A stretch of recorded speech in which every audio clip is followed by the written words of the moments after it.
Makiigsunan, unsa may atong gikalipayan nining atong panagtigom karon atol sa Litari Sunday, Domingo sa pagmaya. Unsa may atong gikalipayan? Diha usa ka graduating elementary pupil makiigsunan nga usa ka adlaw niya na mingon sa iyang inahan, "Ma, ayaw na lang kog hapita sa eskwelahan ha, inig hapon maglakaw na lang ko uban sa ako ang mga kaila. Inig pauli sa ato. Ayaw na kog so kanang sugata dito sa eskwelahan kay murag maembaras na ko kay dako na kong tao." Nakasabot ang inahan makiigsunan nga naganaman nam na gyud og desire of independence ang maong bata. So nisugod siya, pero naagid siya reservation sa iyang pagtando. Busa, isip sa kinahan, miadto sa eskwelahan niya. Amiga man niya ang guidance counselor, kay silingan po nila. So iyang giingnan, "Ma'am, mauni mo na." Ug miingon ang guidance counselor, sabta lang, inana gina mga bata ron. Pero ma'am, nalang ko'y hangyo nimo matud sa inahan. Ingon ang guidance counselor, "Unsa man? Maglakaw ra magid mo sa imong anak, ma'am, no, mahapon pwede imong sundon akong anak kay mura di ko mahimutang. For the first few months lang, ma'am, hangtod maandad na gyud ko ba nga inana na set up na mo." Ngayon guidance counselor, "No problem. Kay muagin mo gyud sa inyo hapon padung sa mo anya, maglakaw ra mapod may sa akong anak." Okay kayo, sige. So, and so it was. Paglabay sa duha ka bulan na makiigsunan nga mao gitoy set up, ang barkada sa bata miingon, "Bay, sukad ba nga di nakaso ka ng kuhaon ni mama ni mo eskwelahan? Nakabantay ka? Ano sa may nabantayan? Naalagi magsunod-sunod na to nga babae o usa ka bata. Kaila ka na nila?" Humingon ng bata, kaila ko. Amo man ang guidance counselor, si ko anak siya, kanang Madam Shirley Goodness. Niya iyang anak, kana Mercy. Kaila ko anak nila? Huwag kami, bunganong kasunod-sunod ba na sila? Duhan na yung kabuan. Di ko mahibong anak. Kay matagabi goodbye, sa dili pa mi matug ni mama, pangajion yun na mo ng Psalm 123:6, usay gani kantahon na mo. Yan sa mo ng salmo ha. "Surely goodness and mercy shall follow me all my life." Muna, di ko ma-surprise, nagsunod-sunod ni sila nako. Pakiigsunan, kana mo hinungdan nganong naglipay ta karong Domingguha. Because of the assurance that God's mercy and goodness will follow us all the days of our lives. Nya matud pa sa unang pagbasa, ang maong kaluoy, ang maong kaayo nagtangtang sa atong kaulawan, sa atong pagkauyamot.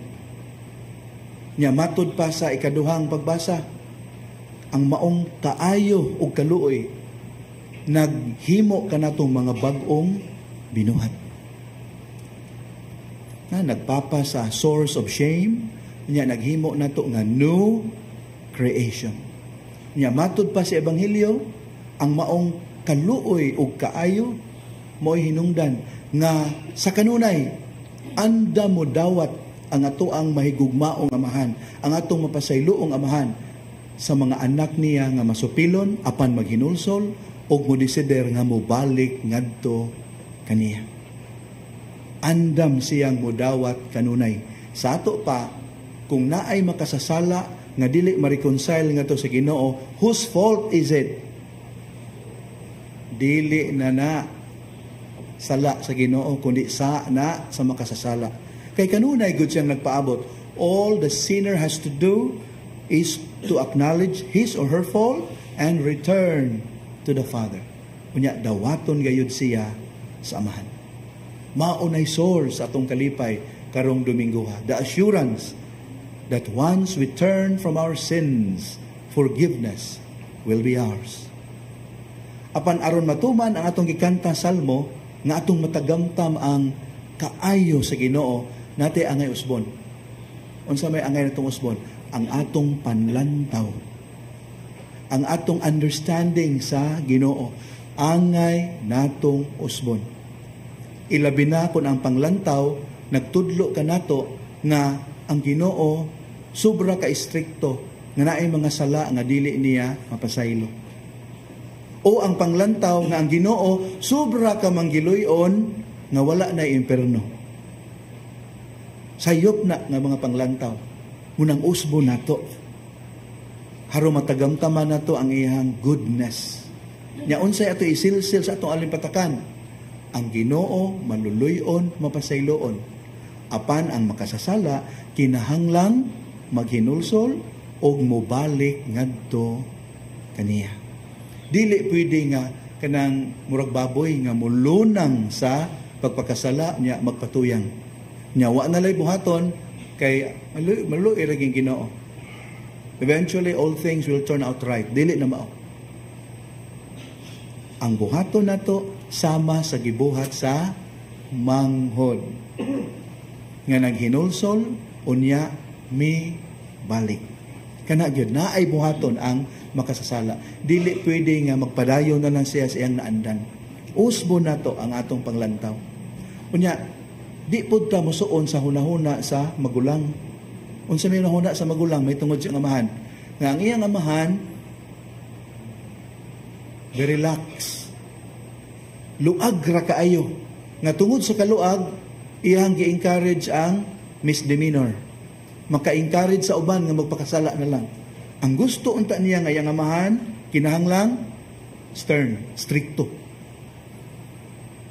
And that his father would deal with the fault of his younger brother as his younger brother deserved. Kana gyud gusto niya. Nya sayop man pud na. Unsay giingon sa Salmo sa miaging mga adlaw, Ginoo, kung imong hinumduman ang tanan namong mga sala, kinsay maluwas.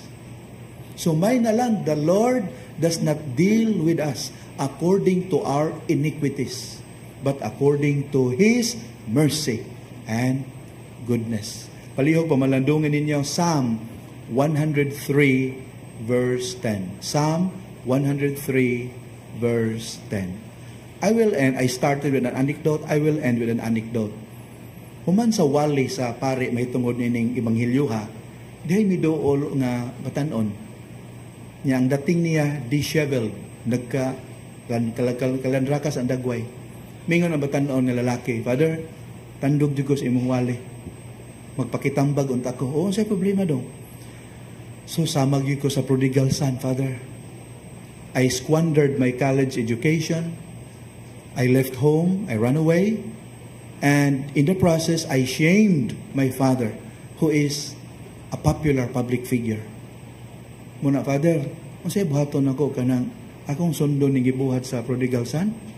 Ang pare po, without blinking an eye, ingon din siya nga, sige, muni buhata dong. Uli sa imong amahan, pangay pasaylo dito, kay pasayloon na dyan kaniya. Na hesitation ang ulitaw ko. Sige pa rin, ikaw may giingon. Akong suwayan. O ang pare mingon, report to me what happened afterwards. Okay, Father. So after 2 weeks makigsunan, may balik ang ulitaw. O ang pare ng utana, unya dong, nahinabo pag-usab ang story of the prodigal son. This time, in your case, ang lalaki mitubag, sort of, Father. Yung unsay sort of. Siya, nangay ko pasaylo sa kong amahan, Father. Niya, after quite some time, of course, nakadawat ang pugko sa iyang pasaylo. Pero in between, something terrible happened. Unsa man? Wala niya ihawa, Father, ang nilami nga baka. Mao ba unsa man? Ang iyang ihawon unta to ang prodigal son. Pero may na lang mi-intervene si Mama. And here I am. I'm okay. Makigsunan, kana if we deal with human beings, di kita sigurado kung pasayloon ba ta, kung dawaton ba ta pag-usab. But in dealing with God, please, natay assurance atong panagtigom karon. Once we return to our Father, the only reaction He would have would be love and forgiveness. That's an assurance. And that's the source of our joy this Sunday. And may this joy sustain our efforts to really discipline ourselves according to the spirit of Lent, so that our celebration of the Easter Triduum 2025 would be truly fruitful, meaningful, and life-changing. Amen?